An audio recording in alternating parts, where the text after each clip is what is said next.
አዲስ አበባን በእንባ ያጠበው የጭካኔ ጥግ ተመልከቱት። ወጣት የ30 ዓመቱ ወጣት ወገን ተበልተናል። እኛ ትኩረታችንን እዚህ ፕላስቲክ ሩዝ ላይ ስናደርግ ስንጨነቅ፣ እነሱ ግን የኛን ስለንቡራ ተጠቅመው ሌላ ገዳይ መርዝ አምጥተውብናል።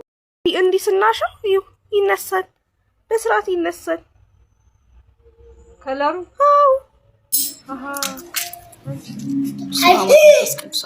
ገን መተናል ወንጀል ሲሰራ ይው ተብለናል። ምንድነው ይሄ? የትወለም ዘለም ትላለህ፣ የትወለም ዘለም ትላለህ፣ ጥፍጥፉ ኬኮኖ ሲሰራ ያየ ይሄ ሻይ የነከርክ የምትጠጣው 11 ቢሊየን ማይክሮፕላስቲክ እና 4 ቢሊየን ናኖ ማይክሮፕላስቲክ 3 ቢሊየን ነው ምናምን አለው አለች እህታችን። አላህ ይስጥልን ስለነገር። ሰላም ጤና ይስጥልን። ውድና የተከበራችሁ የአዳም ቲዩብ ቤተሰቦች እንደምን ሰነበታችሁ? እኔ ደህና ነኝ፣ እግዚአብሔር ይመስገን።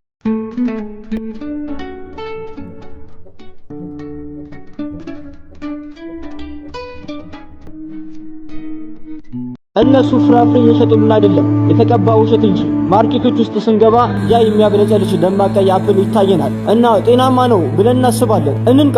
ያ የሚያብረቀርቅ ገጽታ የተፈጥሮ አይደለም፣ የበሰበሰን አስክሬን ለእኛ ማዕድ እንዲመች አድርገው ለማቅረብ የተዘጋጀ የኬሚካል መጋረጃ ነው። እኛ ባይን በሚታይ ቅዠት ውስጥ ነው ያለነው። የሰው ልጅ አእምሮ ሁሉ ጊዜ ደማቅ ቀይ ነገር እንደሚመኝ ያውቃል። ስለዚህ ተፈጥሯዊ ስሜታችንን ለማታለል ሰው ሰራሽ ቀለሞችንና ከነዳጅ የሚሰሩ ዋክሶችን ይጠቀማሉ። እኛ ፎቶ የሚያምር ምግብ ፍለጋ ስንሮጥ በሰውነታችን ውስጥ መግባት የሌለባቸውን መርዛማ ጸረ ተባይ መድኃኒቶችን ወይም ፔስቲሳይድን እየተጋትን ነው። እኛ እውነቱን እናውቃለን። ለምን ቢጫ አፕሎች ከገበያ እንደሚጠፉ ታውቃላችሁ? ምክንያቱም እንደ ቀዮቹ በቀላሉ ሊቀቡና ሊሸሸጉ አይችሉም። የእነሱ ፍላጎት እኛ በኬሚካል ተዝለፍልፈን እንድንወድቅ እንጂ ሰውነታችንን በእውነተኛ ጉልበት እንድንገነባ አይደለም። አሁንም ያንን የሚያብረቀርቅ ፍራፍሬ የምትገዙ ከሆነ እየተመገባችሁ አይደለም፣ ሆን ተብሎ እየተመረዛችሁ ነው። ሜትሪክሱ እስከ ፍራፍሬ ሳህናችን ድረስ ዘልቆ ገብቷል። እንደ ቤተ ሙከራ አይጥ መሆናችንን አቁመን እንደ እውነተኛ ፍጡር ሰውነታችንን መገንባት ከፈለግን ኦርጋኒክ ብቻ እንጠቀም፣ ካልሆነ ግን እንተወው። ከዚህ ቪዲዮ የተረዳችሁትን ኮሜንት ላይ ጻፉልኝ። ሰዎች ጤናቸውን እንዳያጡ ሼር አድርጉላቸው።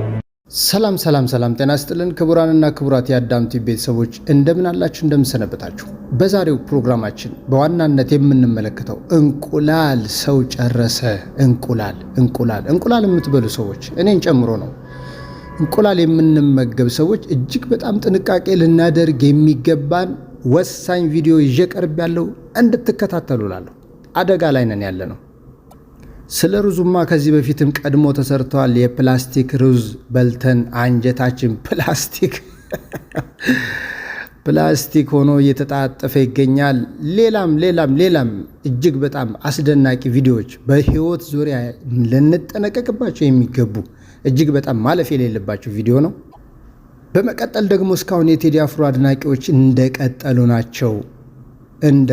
ናቸው።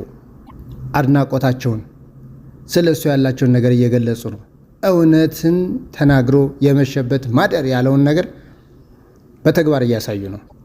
ሰው እውነቱ ሲነገረው ከውስጥ ከሆነ ከውስጥ ይፈነቅለዋል። ሐዘን እንኳን ቢሆን የውሸት የለበጣ ሐዘን እንባ ይወጣው፣ የእውነት ሲሆንስ ይፈነቅላል። እንደዛ ማለት ነው። በዚህ ዘመን ያለው ህይወት እጅግ በጣም ጥቂት የሚቀረው ነው። ያ ማለት ምንድነው? እውነቱን የሚነግርለት ጥቂት ጫፏን የሚያስይዘው ካገኘ ፈንቅሎ ያወጣል ማለት ነው። ሌላው ከዚህ በመቀጠል ደግሞ እዛው ላይ አያይዘን የማሳያችሁ አዲስ አበባ ላይ እጅግ በጣም በሚያሳዝን ሁኔታ በመሃል አዲስ አበባ በከተማዋ ላይ ያልተጠበቀ ግድያ ተፈጽሟል እየተባለ ነው። በጣም ጥንቃቄ ያስፈልገናል። ላይክ፣ ሼር፣ ሰብስክራይብ እያደረጋችሁ አዳዲስ ቪዲዮዎችን አቀርባለሁ። ወደ ቪዲዮ እንቀጥላለን። እንዲህ ስናሸው ይነሳል፣ በስርዓት ይነሳል ከለሩ። አንቺ ያ እየሰራው እንቁላል ነው እንዴ? ጂኤምኦ የሚባለው አገር ገብቷል። እዩት። እንቁላል እኮ ዶሮ የወለደችው እዚህ ሀገር እኮ ነው፣ ከውጭ አልመጣም አይደለም። እንትኖቹ አራቸው አይዶሮቹ ነው እንጂ መሰለኝ። አይዶን ነው ብቻ ጂኤምኦ እንደዚህ ነው። ጀነራል ሞዲፊኬሽን የተደረገባቸው እንስሳትም የሆኑ እጽዋት የሚያመጡት ሳይድ ኢፌክቶቹ እነዚህ ናቸው። ይሄ ነው በቃ። ይሄ ጽድት ይሄ ውስጡ ነው። ወይኔ እግዚአብሔር ይጠብቃል። ዛሬ አንድ የገጠመኝን ለእናንተ ላካፍላችሁ ብዬ ነውና ተሞክሮ ይሆናችኋል። እንቁላል ገዝቼ ነበር። በዛ ያለ እንቁላል ሁሉ ጊዜ መግዛት ልምድ አለኝና መንገድ ላይ እነዚህ የሚያከፋፍሉ አሉ አይደል? በብዛት ለባለ ሱቆች የሚያከፋፍሉ ከነሱ ላይ ልግዛ ብዬ አንድ ወደ 50 ምናምን የሚሆን እንቁላል ገዛሁኝና የሚገርማችሁ ነገር ስገዛው ቼክ አድርጌ ነው የገዛሁትና እንደዚህ እቸው ነው የገዛሁት። ከዛ ቤት መጥቼ እንቁላሎቹን እስቲ ቆይ ብዬ ማታ ላይ ለልጆቹ ለራት ቀቅለን ለመሞከር ብለን ቀቅየው ነበርና ከቀቀልኩት በኋላ በጣም ለየት ያለ ነገር ነው የሚመጣውና እና የሚገርማችሁ ነገር እንዳለ ዘሁሉ ወደ 20 ምናምን እንቁላል እንደዚህ ነው የሚሆነው። ይሁንማ ይሁን ይኸውላችሁ እንደዚህ አይነት እንቁላል ነው ያላችሁ። ያያችሁት እንደዚህ አይነት እንቁላል ይሄ እንቁላል ይሁን ሌላ ነገር ይሁን ምንም የሚታወቅ ነገር የለም። ይሄ ሁሉም እንቁላል ነው። እንደዚህ አንዱ እንቁላል ብቻ አይደለም። ያው እንደዚህ የበሰበሰ እንደዚህ አይነት እንቁላል ነው። እንደዚህ አይነት እንቁላል ይሄ እንቁላል ይሁን ምን ይሁን ምንም የሚታወቅ ነገር የለም ጋይስ። እኔ አሁን ይሄንን ለእናንተ ተሞክሮ እንዲሆናችሁ ነው። በጣም ወደ 50 ምናምን እንቁላል ነውና እንደዚህ አይነት የገዛሁት 1000 ምናምን ብር ነው የገዛሁት። ግን ያው ዘሆል በቃ ወደ 30 ምናምን እንቁላሉ እንደዚህ የበሰበሰ ነው። ይሁት ጋይስ ጌታ ምስክሬ ነው። መብርሃንን ነው የምላችሁ። ይሄ እንቁላል ይሁን ምን ይሁን ምን ደግሞ በጣም ኤክስትራ ሽታ አለው። እንደዚህ አይነት ነገር አለውና ሽታ አለው። በጣም ነው የሚሸተው። ፕሊስ በቃ ተጠንቀቁ አዳራችሁን። ይሄ ነገር ያው ሰው ነው የሚበላው፣ ዝም ብሎ ነገር አይደለም፣ ዝም ብሎ የሚታለፍ ነገር አይደለም። ሰው የሚበላው ነው። በዚህ ላይ ህፃናት የሚበሉት ነገር ነውና ጥንቃቄ ውሰዱ። በቃ እንቁላል ላይ በጣም ትልቅ ነገር እየተሰራ ነው ያለው። እኔ እንደውም አሁን የወሰንኩት ለራሴ እንቁላል የሚባል ለልጆቼ ላልገዛ ነው የወሰንኩትና በጣም ጥንቃቄ አድርጉ። ቴክ ኬር ውሰዱ ለማለት ነው ይሄንን ቲክቶክ የሰራውላችሁ። ለሁሉም ሰው እንዲደርስ ይሄ ነገር ሼር አድርጉት፣ ኮፒ አድርጉ፣ ኮሜንት አድርጉ። ለብዙ ሰው በቃ ለብዙ ወላጆች ለብዙ ቤተሰብ እንዲደርስ ብዙ ሰው እንዲያዩ አድርጉ። ጌታ መብርሃንን ነው የምላችሁ። እኔ በጣም ነው የተበሳጨሁት። ብሩ አይደለም አሁን ይሄ ሰው ብዙ ሰው ይሄንን እንቁላል ኑሮት አይደለም ለልጆቹ የሚገዛውና አጥቶ ብዙ ነገር ሆኖ ነው የሚገዛው። በዚህ ላይ ደግሞ እንደዚህ አይነት ነገር አሁን ይሄ የጤና ጉዳይ ነው፣ ብሩ አይደለም፣ ጤና ጉዳይ ነውና ቴክ ኬር እና ጥንቃቄ አድርጉ። እንቁላል ስትገዙ የምትገዙትን እንቁላል እንደገና ደግሞ ከለር ሁሉ እየተቀባ ነው። እንቁላል ከቨር ሁሉ እንደዚህ ላይ ቀለም እየቀቡ ነውና አሁን እንቁላል በጣም ውድ ስለሆነ ህብረተሰቡ በጣም ከፍተኛ ጥንቃቄ ሊያደርግ ይገባል። በጣም ትልቅ ጥንቃቄ መድኃኔዓለምን ነው የምላችሁና ለብዙ ሰው እንዲደርስ ይሄንን ነገር ለብዙ ሰው እንዲደርስ በድንግል ማርያም ልጆች በቃ ሼር አድርጉ። ለህዝቡ እንዲደርስ ሼር አድርጉት። ይሄው ዘሁል ነው። ይሄው ሁሉም እንቁላል ነው እንደዚህ ሰርቷል ሁላ። በቃ ይሄ ነገር በጣም ደግሞ ኤክስትራ ሽታ አለው። እና ለብዙ ሰው ይሄ ነገር እንዲደርስ ሼር አድርጉ፣ ኮፒ አድርጉ፣ ሊንክ አድርጉ፣ ኮሜንት አድርጉ። በቃ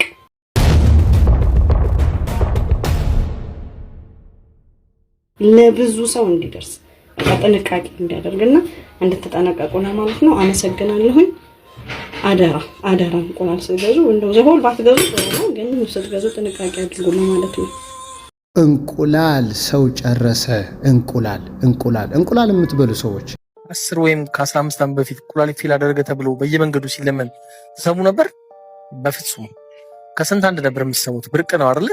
ዛሬ ግን በየቤቱ የገባ ወረርሽኝ ይኖራል። ለምን እንደሆነ ጠይቃችሁ ታውቃላችሁ? ግን እንግዲያውስ እነዚህን ሁለት ነጥቦች ስትሰሙ አይምሯችሁ ይፈነዳል። በየመንገዱ የምታዩት ለቅሶና ልመና ድንገት የመጣ አይደለም። ሁሉንም እንደታቀደበት ማለት ነው እንደየሆነ ነው እየሆነ ያለው። መቼም ጥይትና መሳሪያ የሚያመርቱ ሰዎች ጦርነት እንዲቆም ይፈልጋሉ? በፍጹም አይፈልጉም። ምክንያቱም ገበያቸው ዋናው ጦርነት ነውና። ልክ እንደዛው ክሮኒክ ዲዚዝ ወይም ደግሞ የማይድኑ በሽታዎች ለትላልቅ ፋርማሲዎች ትልቁ የገቢ ምንጫቸው ነው። ለዛም ነው ስኳርና ደም ግፊት አይድኑም ተብለው ሁሌ መድኃኒት እንድትጠቀሙ የሚደረገው። ነቃበል የውጭ ሀገር ትላልቅ ላቦራቶሪዎችና የታሸጉ ምግብ አምራቾች እጅና ጓንት ናቸው የምንለው በምክንያት ነው። አንዱ መርዝ ያበላሃል፣ ሌላው ደግሞ አይደንም ብሎ ለዘላለም መድኃኒት እየቃምክ ደንበኛ ያደርግሃል።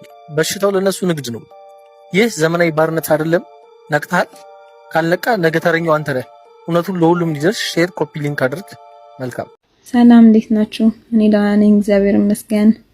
እንግዲህ እነዚህን እንቁላሎች ከአንድ ሱቅ ነው የገዛኋቸው። እቤት ከመጣ በኋላ ግን ሳይ አንደኛው እንቁላል ትንሽ ቀለሟም ቅርጿም ለየት አለብኝና እስኪ ነገር ምንድነው አልኩኝ። ቲክቶክ ላይ የሚያዩዋቸው ነገሮች ስለነበሩ እንግዲህ ከዛሬ በኋላ ሱቅ ስንሄድ ውሃችን ይዘን እየሄድን እየሞከርን መግዛት አለብን ማለት ነው። እንግዲህ እየተቀላቀለ እየለመድነው ነው ማለት ነው። ከዛ በውሃ ካስነካውቲን በኋላ በጥፍሬ ነበረ ፋቅ ፋቅ ሳረገው ኦሪጂናል እንቁላል ምንም አይነት ነገር ማለት አይላጥም፣ ምንም አይልም። በቃ እንዳለ ነው። ይቺኛዋን እንቁላል ግን ተመልከቷት፣ ተመልከቱ። ቀለሙ ይላጣል ማለት ነው፣ ይፋቃል። እና በጣም ነው የገረመኝ ወዴት እየሄድን እንደሆነ። እንግዲህ እግዚአብሔር ይሁናል፣ ሌላ ምን ይባላል? እንግዲህ ቪዲዮ እንደተመለከታችሁት እንቁላሎቹ በከለርም የፈረንጅ እንቁላል ለማስመሰል ቀይ ነገር እየቀቡት እንደሆነ ነው እንግዲህ እህታችን ያሳየችን። በውሃ ካጠበችው በኋላ ከላይ በጥፍሯ ስትነካው ከለሩ ቀለሙ እየለቀቀ ነጭ ይሆናል። ያ ማለት ምንድነው? እየተቀባ ነው ማለት ነው።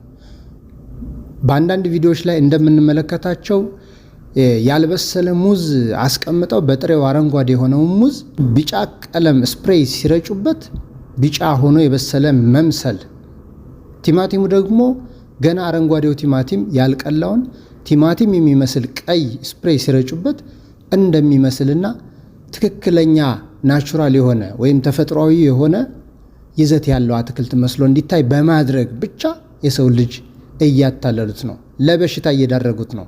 ሻይ ቅጠሉንም አሁን እንደምትመለከቱት በውስጡ ብዙ አይነት ቫይረሶች እየያዘ ነው። ዘንጠህ እግርህን አደራርበህ ወንበርህን ተደግፈህ ቴብልህን ተደግፈህ ሻይ ቅጠሉን ነከር ወጣ እያረክ እየዘነጥክ ትጠጣለህ አለ አቅራቢው።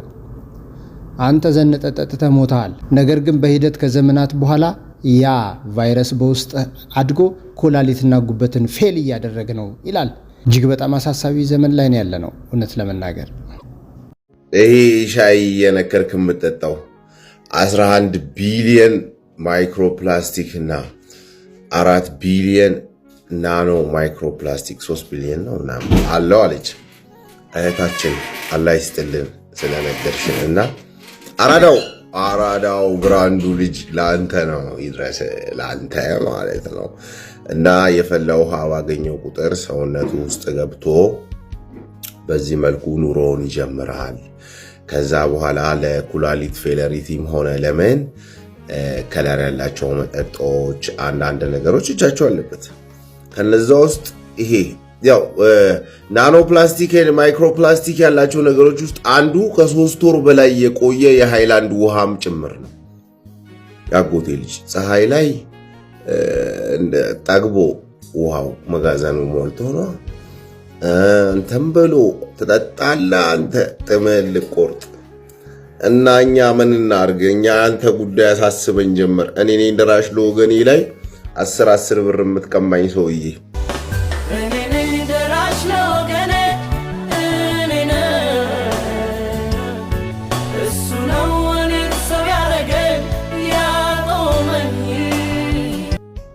ተው በቃ ግድ የለህም ተው ይለፍ።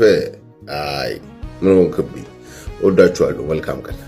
በማህበራዊ ሚዲያ መረጃ ስፈልግ እንደው ስዘዋወር ያገኘኋት እጅግ በጣም ለኔ ዘና ፈታ ያረገችኝ ብሎም በደንብ ያሳቀችኝ ቪዲዮ አለች። እስኪ እሷን ልጋብዛችሁ። በነገራችን ላይ ታገብኛለሽ ወይ ብሎ ተንበርክኮ መጠየቅ ወይንም ተንበርክኮ ቀለበት መስጠት፣ ተንበርክኮ አበባ መስጠትን እንዴት ታዩታላችሁ? ወደ ቪዲዮ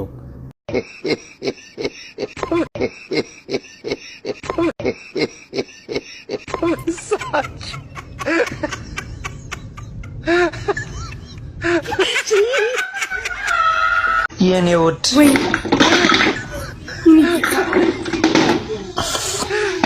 የኔ ልዩ እንዳታለቅስ ድንገት ሽክርታይ የኔ ሽክርክር ትርታይ አቤት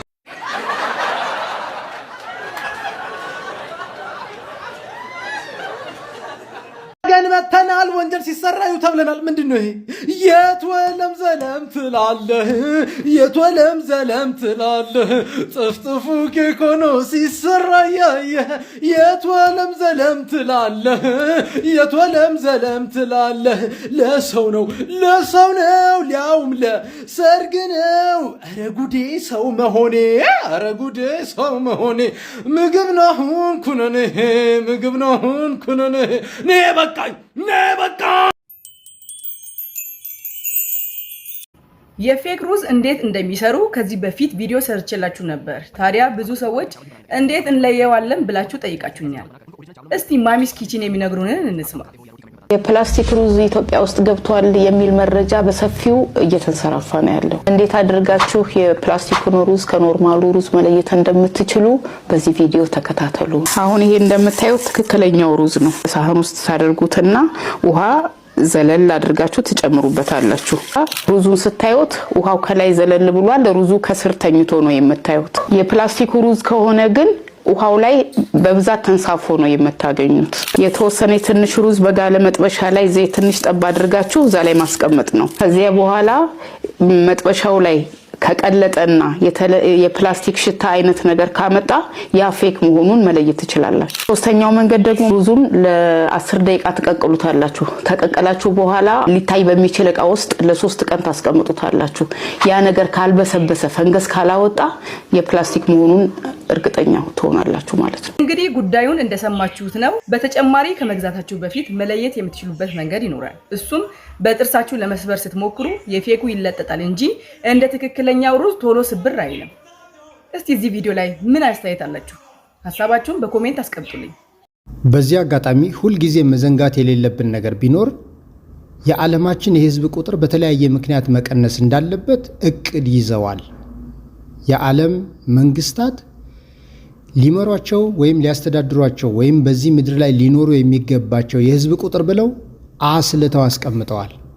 በጣም በጥቂቱ ነው መኖር የሚገባቸው። ስለዚህ ቢያንስ አሁን ካለው የህዝብ መጠን ወይም የህዝብ ቁጥር መጠን በግማሹ መወገድ አለበት ብለው ያምናሉ። ስለዚህ ነው ሰውን ማስወገድ በጦርነት በተለያየ ነገር ባይመቻቸው ጤናን በሚያውክ ነገር ግን ቀስ እያለ በጊዜ ሂደት ራሳቸውን እንዲያጡ የሚያደርግ ምርት በማምረት የኩላሊት፣ የጉበት፣ የሳምባ በተለያየ የአንጀት ካንሰር እየተባለ የደም መመረዝ እየተባለ ሰዎች ህይወታቸው አጭር እንዲሆንና እንዲወገዱላቸው እያደረጉ ነው የሚል መረጃም አለ። ስለዚህ ይህን ነገር ጠንቀቅ ልንል ይገባል። በተለይ ከአቅማችን በላይ ከሆነ ደግሞ አማትበን ጸልየን መመገብ ደግሞ ያስፈልገናል እንደ ክርስትና። እንደዚህ አይነት እንቁላል አይታችሁ ታውቃላችሁ? ገበሾች በውስጥ ላስቲክ ያለበት እንቁላል ሆነ ተሰብሯል፣ ግን ተዘግቷል። እንደምታዩት ነው። እስኪ ሰብሬ ደግሞ ጉዱን ላይ ሆኖ ለዛውም አዲስ አበባ ነው ያለው እንደዚህ አይነት ነገር እየተባለ ባህር ዳር ላይ ነው ያገኘሁት ይሄን ነገር። እስኪ እንየው አብረን።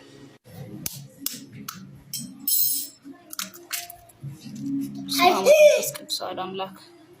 እስኪ ማይ እስኪ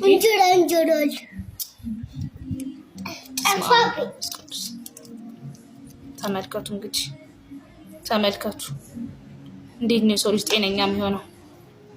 ይሄው ፕላስቲክ ነው በውስጥ የተሸፈነው። ይሄው በስብሷል። ወረቀቱ ራሱ በስብሶ ሌላ ታሪክ ነው። በቃ ተበላሽቷል። የተሸፈነበት ወረቀት በስብሷል።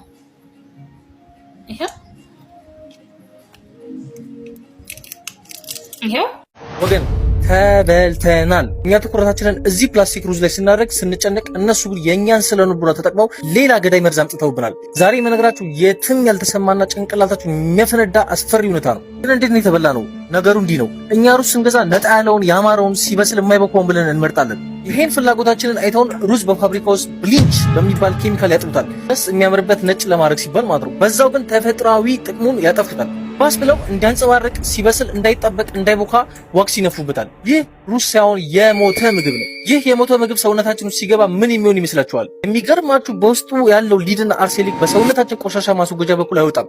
እዛው ኩላሊታችንና ጉበታችን ላይ ተከማችተው የቀረ መርዝ ነው የሚሆኑት። እዛ በሂደት የዘመናችን አሰቃቂ በሽታዎች ተዳርገን በመጨረሻም በክፍት መኪና ላይ ተኝቶ እባካችሁ እርዱኝ ብሎ መለመን ይሆናል መጨረሻችን። ታዲያ ህይወታችንን ለማዳል ምን እናድርግ? መፍትሄው ቀላል ነው። ውበቱ ላይ ሳይሆን ጤንነታችሁ ላይ ትኩረት አድርጉ። ሁልጊዜ መልኩንና ቅርጹን ሳይሆን ወደ ተፈጥሮ ሩዝ እናዘንብል። በቀጣይ ሳምንት ሙሉ ቀን በቀን መፍትሄዎቹን ብቻ በዝርዝር ይዤላችሁ ቀርባለሁ። ሼር በማድረግ የወገናችን ህይወት ታደጉ። ቸር ያሰማን። እንግዲህ የመጨረሻው የዚህ ቪዲዮ ዋናው ዓላማውና ማሳሰቢያ ሊሆን የሚችለው የመጨረሻው ዘመን መሆኑን ሰው ሲነግረን አልሰማ ብለን የነበርነውን አይናችን እያየ እንድናውቀው እንድንረዳው አድርጎናልና መፍትሄው አንድና አንድ ወደ እግዚአብሔር መቅረብ ብቻ ነው። ወደ ፈጣሪያችን መቅረብ ብቻ ነው። አልቋል ዘመኑ። ስለዚህ ከዚህ መቅሰፍት እንድንድን ፈጣሪያችንን መማፀን፣ በጸሎት መጽናት ያስፈልጋል። ወደ ቤተ ክርስቲያን መገስገስ ያስፈልጋል። ጸበል መጠጣት ያስፈልጋል። ስጋው ደግሞ መቀበል ያስፈልጋል። ፍጹም የእግዚአብሔር ሰው ሆኖ ከመኖር ውጭ ሌላ አማራጭ የለንም። በእነዚህ ነገሮች እየተጠቃን እያለቅን ነው። ከማለቃችን በፊት እንንቃላለው። ቸርን ሰንብት። ስላሴን የህንፃ ስሪቱ ጊዜ ስናናገራቸው ምንድነው ገቢ እንዴት የለንም ብላችሁ ትላላችሁ ብለን ስንል አንድ ያነሱልን ምክንያት ይሄ ነው። የዳስጣል አይነት ነገር ነው። ካዛንቺስ ያለው ሰው በሙሉ ተነስቷል የለም። 4 ኪሎ ያለው ሰው በሙሉ ተነስቷል የለም። እንኳን ሙዳይ ሳጥን ውስጥ የሚሰጠን ቀርቶ በፊት ገንዘብ ነበር የምንፈልገው። አሁን ግን ሰው ማጣን፣ ሰው የለም ነው። አየህ፣ አንደኛው ነጥቡ እሱ ነው። ከተነሾቹ መሃል አንዱ ስለሆንኩ እኔም ዳስጥያለሁ። ቤታችን ተነስቷል። ለምሳሌ ስለዚህ ለአንተም መልእክት አለ ማለት በሚገባ ርቃል አንተ። አዎ ከዚህ ሽሮ ሜዳ እዚች ያለ 4 ኪሎ ለ6 ኪሎ ሮጠን በእግራችን የምንገባ የነበር ነው። አሁን እንግዲህ ወደ አልፈን ነው ወደ አዲስ አበባ መውጫ አካባቢ ማለት ነው። አንደኛ ያንን ስታይ የምታስበው የሚሰማ ነገር አለ። የኛ ብቻ ሳይሆን ለምሳሌ ካዛንቺሶቹንም ፒያሳዎቹንም ሌሎቹንም ሁሉንም ልታነሳ ትችላለህ። ለውጥ ሲኖር ጥሩ ነገር ግን ደግሞ በጣም በዛ ልክ ባራቀ መንገድ ደግሞ ማድረግ የሚቻል ነበረ። በሱሱን ሳይ ዋህዋይ ምናምን ማለት አይቀርም። በስንኞቹ ማለት ኢትዮጵያ የሞተች ያህል አይነት እሳቤ እንዳለው ባንዲራ የወደቀ ኃይል ያለው ነገር ከመሃል መጥተው ወደ ዳር አወጡን። መሃሉን ማን ያስወጣው ዳር ያስወጣው የሚሉ ትርኩ እየበዛ ነው። ታዝበው ጋዜጠኛ ስለሆንክ ንግግሩን ትሰማለህ። ትንሽ ስለሱ ደግሞ እና እሱን ይኸውልህ፣ እሺ እንግባበት። እንግዲህ የለም ለምሳሌ ሀገር ማለት ሰው ነው አይደለ? ሀገር ማለት ሰው ነው፣ ሰው ማለት ሀገር ነው እንጂ ይሄ ተራራው ወንዙ ሸንተረሩ ምናምን አይደለም። ተራራ ወንዙ ሸንተረሩ ብቻውን ነቲንግ ምንም ማለት ነው። ልክ እንደ ቤተክርስቲያኑ ሰደው ቤተክርስቲያን ህንፃው ብቻ ምንድን ነው? ምንም ነው። ነቲንግ ምንም አይደለም። ምዕመኑ ሰው ነው። ፕሮቴስታንት ጋር ሂድ፣ አዳራሹ ብቻውን ምንድን ነው? አዳራሽ ነው። በቃ ግዑዝ ነገር ነው። ሰው ነው። አየህ፣ ቅድሚያ ለምን መሰጠት መቻል አለበት? ሰዎች ላይ መሰራት አለበት፣ ስብዕና ላይ መሰራት አለበት የሚል እምነት ያለኝና ሰዎቹን ባማከለ ሰዎቹ በፈለጉበት አይነት መንገድ ቤተክርስቲያን እዚህ ጋር የምትሰራልኝ እኮ እኔ ቀርቤ እንድሳለሙ ምናምን ነገር ነው እንጂ ቤተክርስቲያኑን እዛ ተራራ ላይ ምናምን ወስደህ ብትሰራው በስንት ቀን አንዴ ነው የሚሄደው። ቤተክርስቲያኑን እዚህ ቁጭ አድርገህ በዙሪያ ያሉትን አውጥተህ ብታሰናብት የባንዲራውን ጉዳይ ጥያቄ ምልክት ውስጥ መግባት መቻል አለበት ብዬ አስባለሁኝ። ሪልም የምታያቸው ነገሮች አሉ። ለጥምቀት ኦሮሚያ ክልል አረንጓዴ ቢጫ ቀዩን ይዘህ መንቀሳቀስ ትችላለህ እንዴ? አትችልም። ኦሮሚያ ክልል እዚህ አዲስ አበባ አቃቂ ጥምቀተ ባህሩ እንግዲህ 48 ታቦት ነው የሚወጣው። ሄጄ አይቻለሁኝ። አንድም አረንጓዴ ቢጫ ቀይ ጥለት እንኳን አይፈቀድልህም። እንኳን ባንዲራው ቀርቶ ማለት ነው ጥለት። ጸባቸው እነዚህ ሰዎች ከማጋ ነው ይህን ያክል በዚህ ልክ መጠላቱ ምናምን ነገር ብለህ ትላለህ። እኔ እንደውም አሁን የሚያሳስበኝ ምን እንደሆነ ታውቃለህ? ቅድም እኔ እናንተ እዚህ ፎቁ ላይ ሆነን ወደ ታች ሳይ ብልጽግና እየቀሰቀሰ ነው አረንጓዴ ቢጫ ቀይ አድርጎ ማለት ነው። ግን ኦሮሚያ ክልል ስ ይህንን አረንጓዴ ቢጫ ቀይ አድርጎ ነው የሚቀሰቀሰው ብለህ ጥያቄ ምልክትን ለምን እዛ መስሪያ ቤት ተቋማት ላይ ምናምን ላይ ካልሆነ መኪና ላይ አድርገህ ምንም ላይ አድርገህ ብትሄድ ሀገራዊ መግባባት ያስፈልገናል የሚባለው አሁን ምንድን ነው? ጸሐፊዎች ምን ይላሉ? ቴዲ አፍሮ ስራውን በጣም አድንቆታል።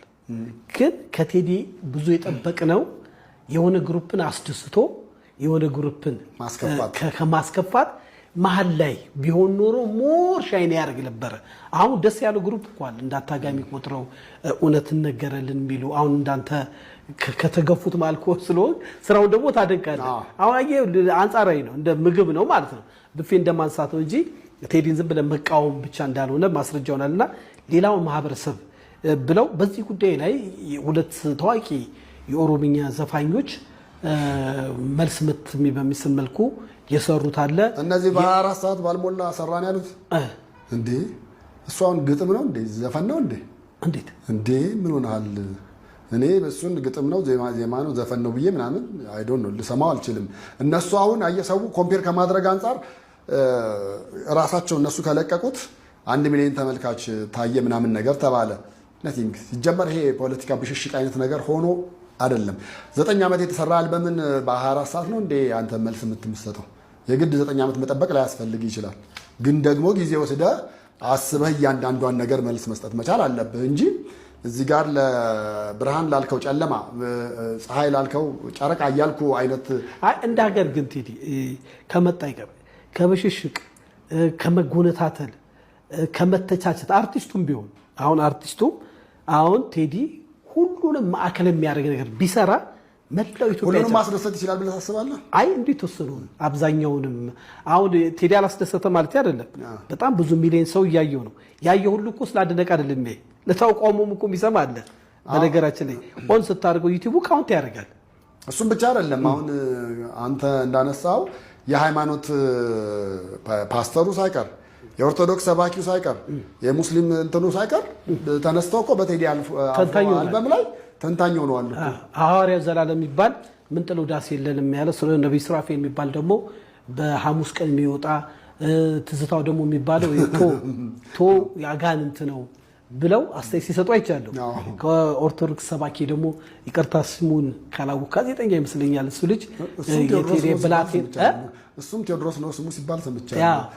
ዘፈን የምትሰሙ ቀጥታ ወደ ሲኦል የምትሄዱ ቴዲ ስለዘፈነ ጽድቅ አይሆንም ብሏል። እና እነዚህ ነገሮች ከመንፈሳዊ ይዘታ ስታያቸው ምን ትላለህ? ቴዲ ስለዘፈነ ጽድቅ ደረጀ ደግሞ የሚባል የወንጌል ዘማሪ በጣም ቢደነቅ በጣም በኢትዮጵያ ሙዚቃ ታሪክ በሙዚቃ ታሪክ ስራውን መለስ ገበለ ስመው አዲስ አበባን በእንባ ያጠበው የጭካኔ ጥግ ተመልከቱት። ወጣት የ30 ዓመቱ ወጣት ኪሩቤል ከበደ አሳዛኝ አሟሟት። የአዲስ አበባ ፖሊስንም አናግረናል። መረጃውን በአጭሩ አቀርባለሁ። በፈረንሳይ ለጋሲዮን ተወልዶ ያደገውና በተለያዩ የንግድ ስራዎች የሚተዳደረው ታታሪው ወጣት ኪሩቤል ባለፈው አርብ ከቤት እንደወጣ አልተመለሰም።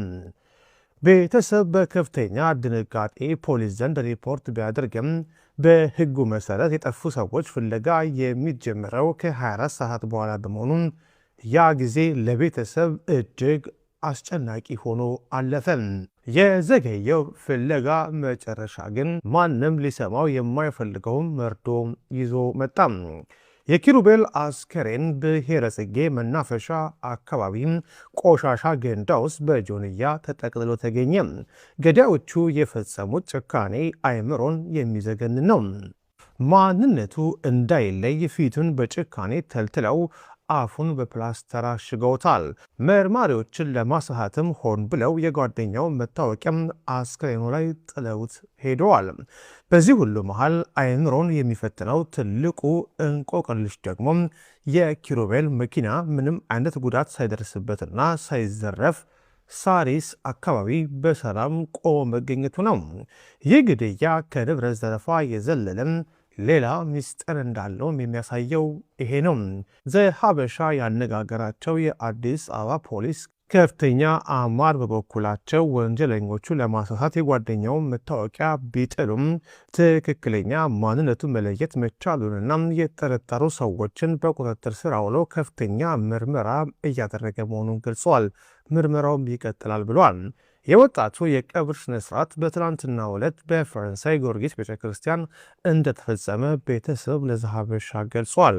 ይህንን የአዲስ አበባ ወጣት ተልትለው ማንነቱ እንዳይታይ በጆንያ ጠቅልለው የቆሻሻ ገንዳ ላይ የጣሉት እነማን ናቸው የሚለውና ከግድያው በስተጀርባ ያለውን የፍትህ ስርዓቱ እውነተኛው ፍትህ አውጥቶም አጥፊዎች ላይ የማያዳግም እርምጃ እንዲወስድ እየጠበቀ ነው። እሺ ውድ ቤተሰቦቼ እስካሁን ሰብስክራይብ ያላረጋለ እስኪ ያላረገ ካለ እስኪ እጁን ያውጣ። ይኸው እዛ ጋ ይታኛል። አንተ እስካሁን አላረግም፣ አንቺም አላረግሽም። በሉ ሁላችሁም ሰብስክራይብ አድርግ። እናቶችም እህቶችም ወንድሞችም በሙሉ ሰብስክራይብ አድርግ። አዳዲስ ቪዲዮዎች ይዤ እቀርባለሁ። እስከዛ ሰላም ሁኑልኝ። አመሰግናለሁ። ባባይ